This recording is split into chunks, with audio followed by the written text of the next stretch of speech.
Imagine this for a second: you're standing in front of a mirror, but you can't look yourself in the eyes. Not because you're afraid, but because you don't recognize the person staring back at you. This is the real story of one man. His name is John, a former soldier, a police officer, and someone who lived with post-traumatic stress for years. But today, he's here to share how he found a path to healing. Post-traumatic stress disorder, it's not just words. It's when your memories become invisible chains, keeping you trapped in the past. When every night turns into a nightmare, and every day becomes a battle with yourself. John admitted, "I couldn't imagine my life beyond tomorrow. Every morning, I woke up asking myself, why?"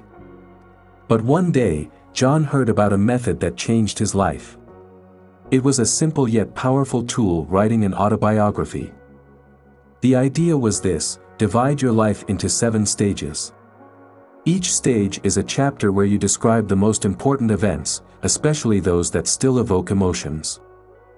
"I started with my childhood," John says. At first, it was hard.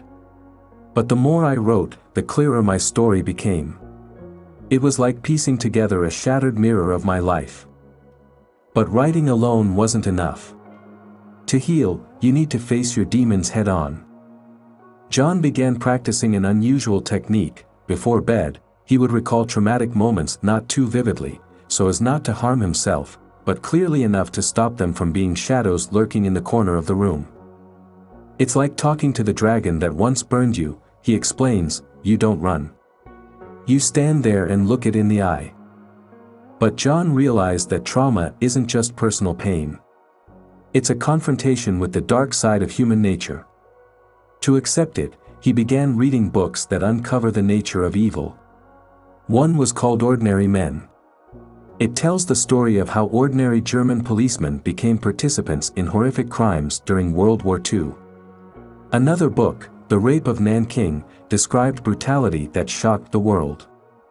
"I realized that evil doesn't exist only within me or around me," John says. "It's part of the world.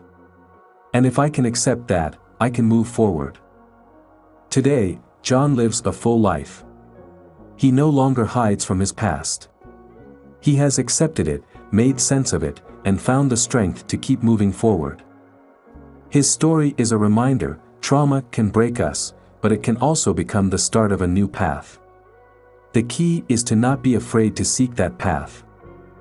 Are you ready to face your dragon? If you enjoyed this story, give it a thumbs up and share it with friends. Maybe it will help someone find their own path to healing.